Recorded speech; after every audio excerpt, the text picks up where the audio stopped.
सभी देशवासियों को अंतर्राष्ट्रीय महिला दिवस की हार्दिक शुभकामनाएं और मंगल मैत्री।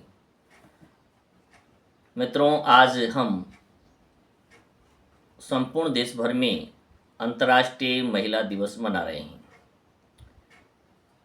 और अंतर्राष्ट्रीय महिला दिवस मनाने से पूर्व हमें ज्ञात होना चाहिए कि इस दिवस को मनाने की आवश्यकता क्यों पड़ी।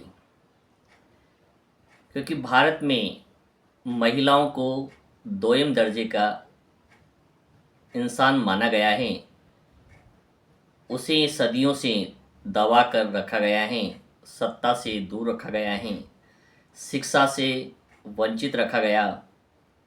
आज़ादी के बाद और 1849 पर देश के अंदर पहली बार बालिकाओं के लिए शिक्षा की व्यवस्थित तरीके से व्यवस्थाएं की गई। आज भी बालिकाएं यदि ग्रामीण क्षेत्र में हम देखें तो शिक्षा से काफ़ी दूर हैं। उनकी शिक्षाएं केवल स्कूली शिक्षा तक होकर समाप्त हो जाती हैं। ग्रामीण क्षेत्रों में आज भी बालिकाएं, यदि आप सर्वे करें तो मुश्किल से विद्यालय से निकलने वाली 100% जो बालिकाएं होती हैं 12th की शिक्षा प्राप्त करने के पश्चात, उसमें से 1 या 2% बालिकाएं कॉलेज की दहलीज तक पहुंच पाती हैं। आज भी ग्रामीण क्षेत्रों में बालिका को पढ़ाने का एकमात्र मकसद उनका अच्छी जगह विवाह करना मात्र है। उनको योग्य वर मिल जाएं, अच्छे परिवार में उनका विवाह हो सकें, केवल इस लक्ष्य को ध्यान में रखकर उन्हें पढ़ाते हैं। हाँ, शहरी क्षेत्रों का मापदंड अलग है। शहरों में आज बालिकाएं अच्छे से अच्छे रोज़गार, अच्छे से अच्छे सरकारी सेवाओं में जाने का प्रयास करती हैं और यहाँ पर वो प्रतिशत बढ़कर 25 से 30% हो जाता है। लेकिन फिर भी हम ये भी यदि संपूर्ण आंकलन करने का प्रयास करें तो ये पाएंगे कि आज भी घरों के अंदर महिलाओं को दोयम दर्जे का सदस्य माना जाता है। उसके फैसले को समाज तरहीज नहीं देता है। समाज के अंदर पुरुष ही परिवार के सभी निर्णयों के लिए जिम्मेदार होता है और उसी के निर्णय मान्य होते हैं। महिलाओं की स्थिति जो है परिवार के रसोई घर तक सीमित होकर रह जाती हैं।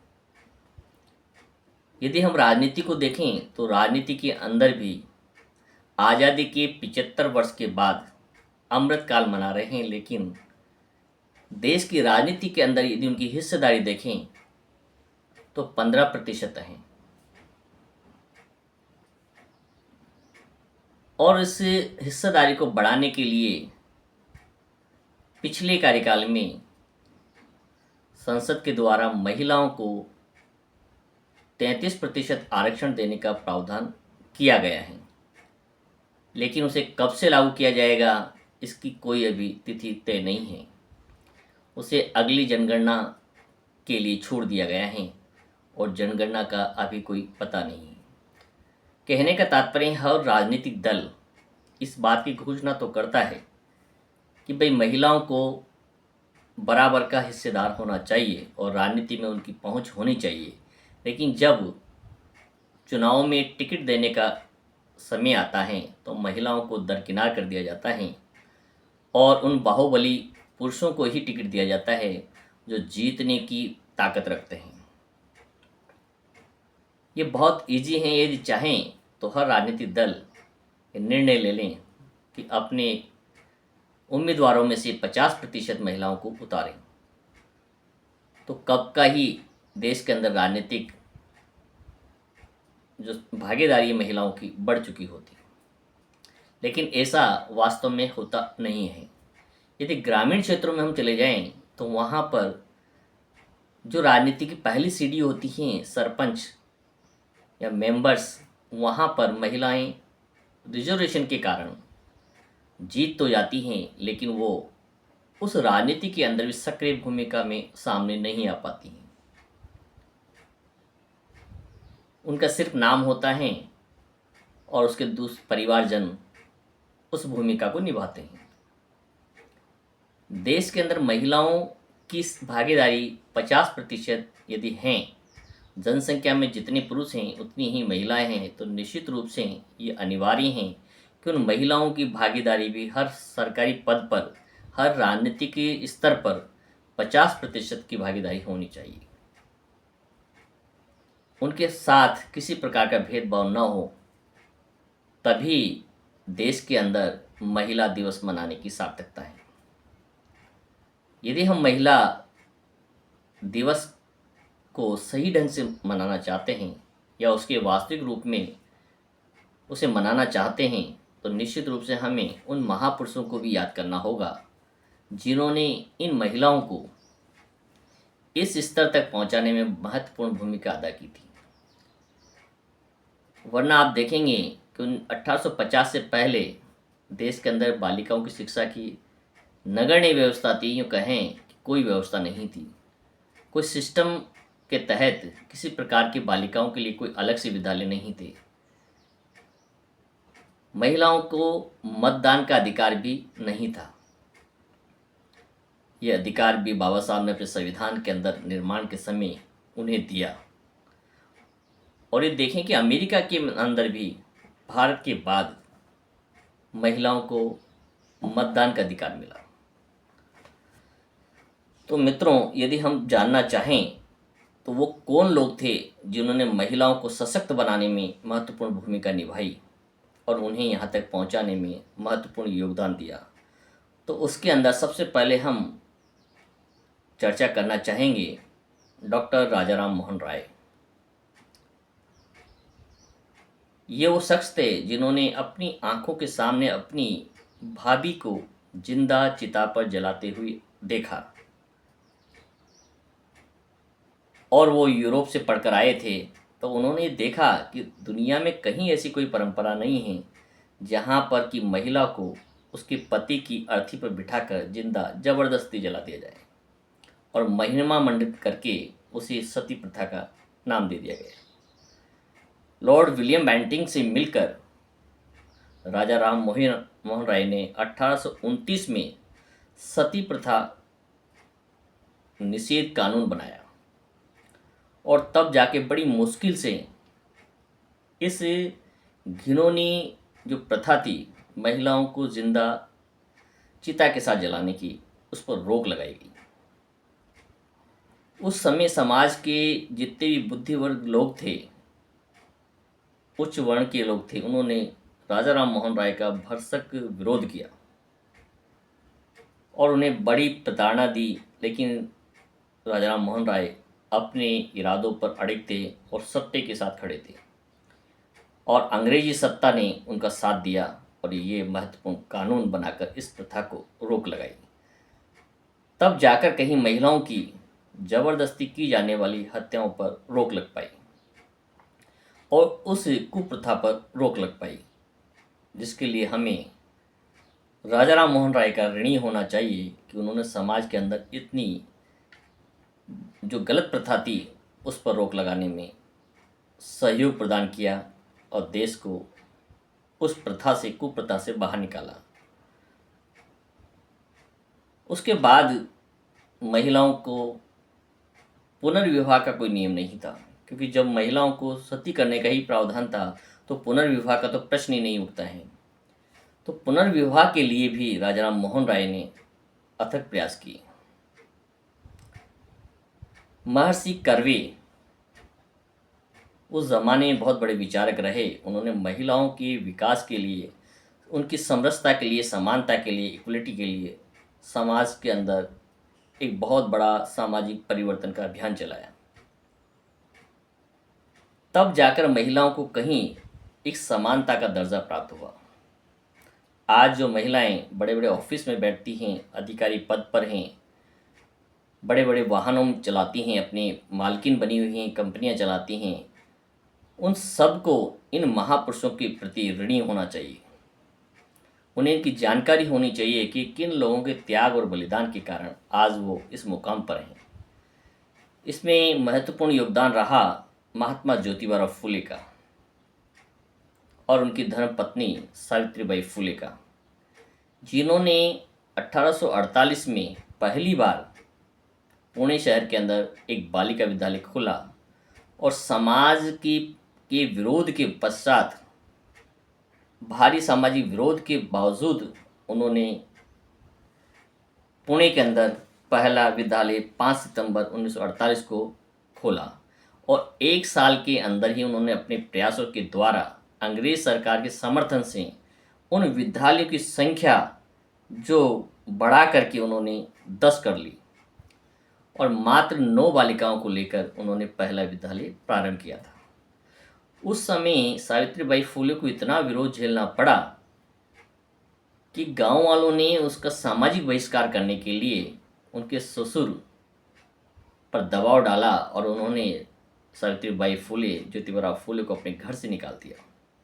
और जब वो विद्यालय जाया करती थी तो अपने बैग में एक साड़ी अतिरिक्त रख कर ले जाती थी, क्योंकि जिस रास्ते से गुजरती थी उस रास्ते पे समाज के भद्रजन लोग गोबर और गंदगी उनके ऊपर फेंक कर उन्हें अपमानित करते, लेकिन महिला शांत स्वभाव की थी और इस विद्यालय पहुंचकर उस गंदी साड़ी को वापस अपने बैग में रखती और नई साड़ी पहनकर उन बालिकाओं को पढ़ाकर शिक्षा का अलग जगाती।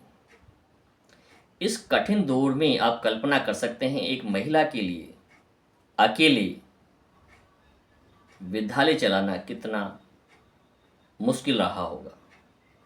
आज भी यदि इस प्रकार से किसी का सामाजिक बहिष्कार किया जाए तो निश्चित रूप से वो घुटने टेक देगा। इनका सहयोग फातिमा बी उस ज़माने की एक मुस्लिम महिला थी जो उस समय कुछ पढ़ी लिखी थी और उन्होंने इनका सहयोग किया और तब जाकर बालिका शिक्षा की अलग देश के अंदर जग सकी। इन सबसे यदि महत्वपूर्ण यदि हम समझें तो वह हैं डॉक्टर भीमराव अंबेडकर, जिन्होंने भारत के अंदर महिलाओं को सशक्त बनाने के लिए अथक प्रयास किए।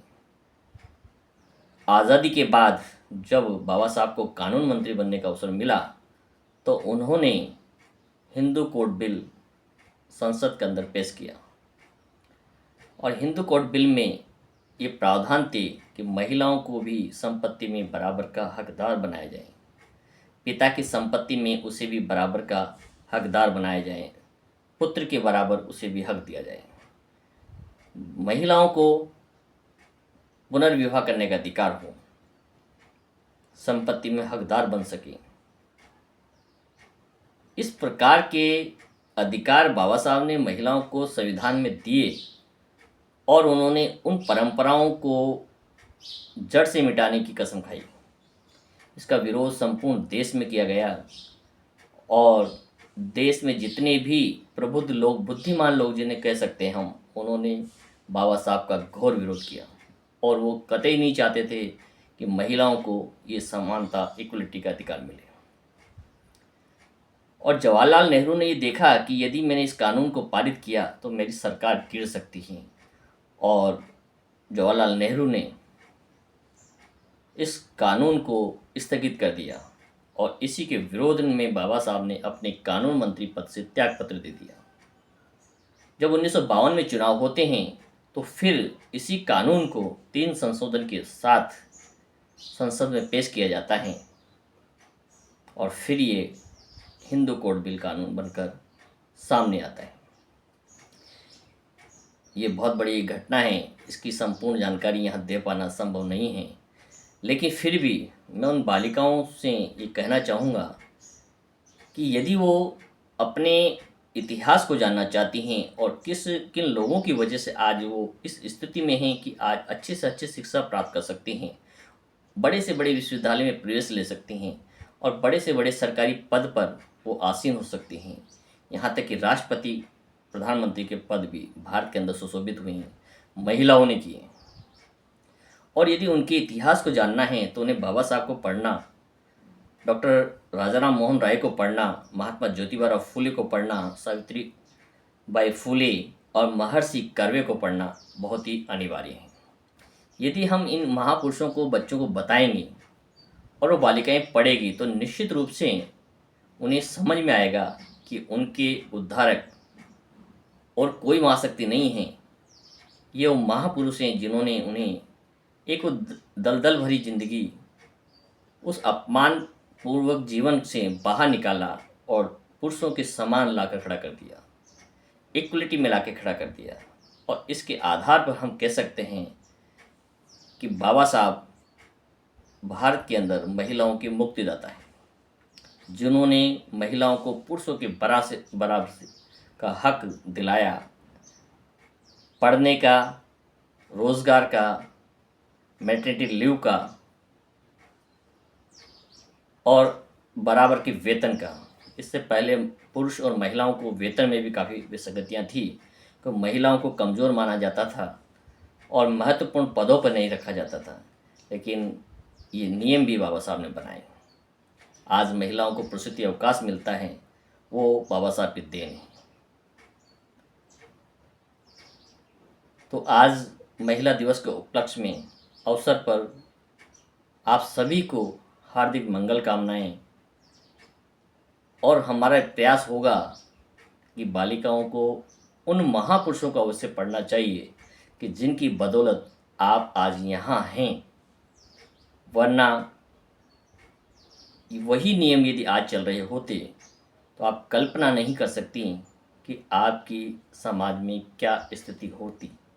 वही चार दीवारी के अंदर बंद रहती, अपने सर का पल्लू भी ऊंचा नहीं कर पाती, शिक्षा से वंचित रखी जाती, तो उस नार के जीवन की कल्पना आप कर सकते हैं। तो आप सबको और हम सबको बाबा साहब डॉक्टर राजा राम मोहन राय, महर्षि कर्वे, ज्योतिबा फुले का आभारी होना चाहिए, उनका ऋणी होना चाहिए और उन्हें नमन करना चाहिए।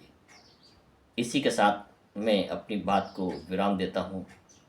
यदि कोई त्रुटि रही हो तो उसके लिए मैं आपसे क्षमा चाहता हूँ, क्योंकि सब जानकारियाँ हम भी कहीं से जुटाते हैं। हो सकता है कहीं पर कुछ विसंगतियाँ रही हो और कुछ शब्द हमारे द्वारा इस प्रकार के निकले हों जो किसी की भावना को ठेस पहुँचाएँ। उसके लिए मैं अपनी ओर से अपनी गलती को स्वीकार करते हुए आपसे माफ़ी की गुजारिश करता हूँ। तो हम सबका कर्तव्य है कि बालिकाओं को उनके हक और अधिकार के लिए शिक्षा से कभी वंचित न होना दें और उन्हें वही शिक्षा दिलाएं जो हम बच्चों को दिलाना चाहते हैं। और बालक और बालिकाओं में बड़ा करते हुए किसी प्रकार का कोई भेदभाव नहीं होना चाहिए, चाहे वो बालक हो या बालिका हो।